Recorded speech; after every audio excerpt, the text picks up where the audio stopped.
¿Qué diferencia hay entre una teoría gauge y otra no gauge? O entre una simetría gauge y otra no gauge. Es decir, entre, me encanta, entre comillas, algo gauge y algo no gauge.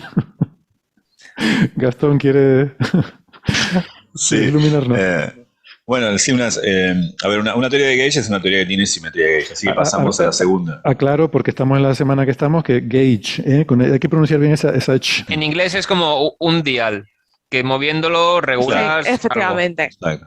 Sí, una suerte de calibre, pero es una traducción imperfecta. Y habríamos hablado de por qué lo usamos en inglés. Es una teoría de gauge, es una teoría que tiene esa simetría de gauge. Así que pasamos a definir lo segundo.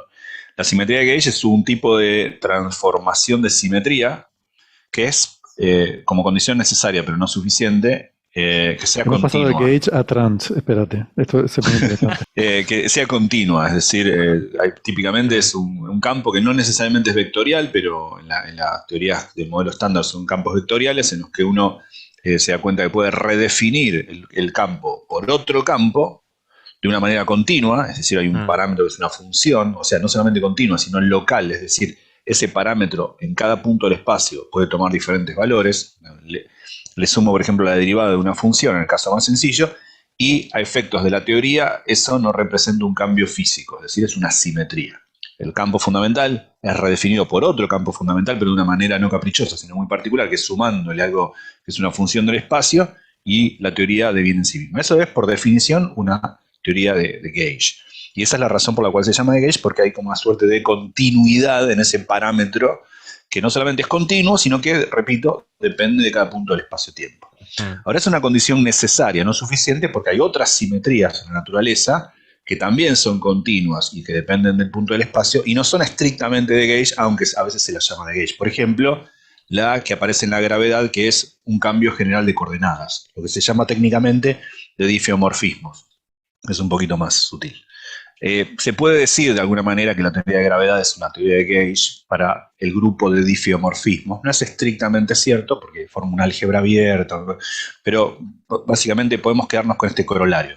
Es una simetría que toma los campos fundamentales, los cambia a otros con un parámetro que es continuo y depende del lugar del espacio-tiempo, y que la teoría no ve eso como un cambio físico, por eso es una simetría. Le hago algo, una transformación a un ente, pero otro ente, en este caso la teoría, permanece invariante, nos da la misma respuesta física. No sé si Francis seguro tiene una forma más clara de decirlo. Bueno, quizás lo que caracteriza a las simetrías Gauge de otro tipo de simetrías es que están asociadas a un campo Gauge. O sea, la simetría Gauge requiere un campo, la existencia de un campo. Hay muchas simetrías, por ejemplo, en física de estado sólido, materia condensada, en muchos materiales, hay simetrías que son simetrías continuas, etcétera, pero no tienen asociado un campo. Entonces, no son simetrías Gauge. ¿No, Gastón? ¿Tú cómo lo ves? Sí, en efecto. Sí, es totalmente cierto. Estoy de acuerdo. El ejemplo por antonomasia, quizás está bueno aprender con ejemplos. El ejemplo por antonomasia es el electromagnetismo, donde uno toma el campo de Gauge, en ese caso, el fotón, uno lo llamaría, el AMU, que es un campo con 4 componentes, 2 de las cuales son físicas, y que uno redefine esos 4 componentes del vector por otro. Es lo que era antes más la derivada de una función arbitraria, ¿no? Y eso me da la misma información que el campo original, a pesar de la arbitrariedad de esa función, cuya derivada le he agregado caprichosamente. Tengo todo el espacio de funciones, que es un espacio continuo, que depende del espacio del tiempo, que yo le puedo agregar y la física no cambia. Puede ser una explicación más sencilla, pero no sé si es correcta, es la que yo tenía en mente. Vamos a ver, es que creo que hay que decir la palabra lagrangiano, que es un poco lo que Mucho más define, sencilla. a ver, lo que nos define cómo son las interacciones, digamos, entre todas las partículas que hay en el universo, ¿vale? Eso nos va a dar cómo son todas las fuerzas que hay entre todas las diferentes partículas. Y eso yo lo puedo poner en términos de la suma de todas las interacciones que hay entre todas las partículas del universo. Eso, de alguna forma, es lo que llamamos el lagrangiano. Que eso, esa cantidad que depende de todas esas interacciones, de todas las fuerzas que hay entre todas las partículas, no dependa de que yo haga algunas transformaciones, que son las transformaciones que se llaman de gauge, como por ejemplo cambiarlo todo. O sea, si yo cojo el universo y lo muevo 10 metros a la derecha, todo el universo, todas las interacciones entre todas las partículas siguen siendo exactamente igual. ¿Vale? Se van a seguir atrayendo igual, la Tierra va a seguir girando en torno al Sol de la misma forma. Lo mismo si yo cojo todo el universo y lo giro 20 grados en el sentido de las agujas del reloj. ¿Vale?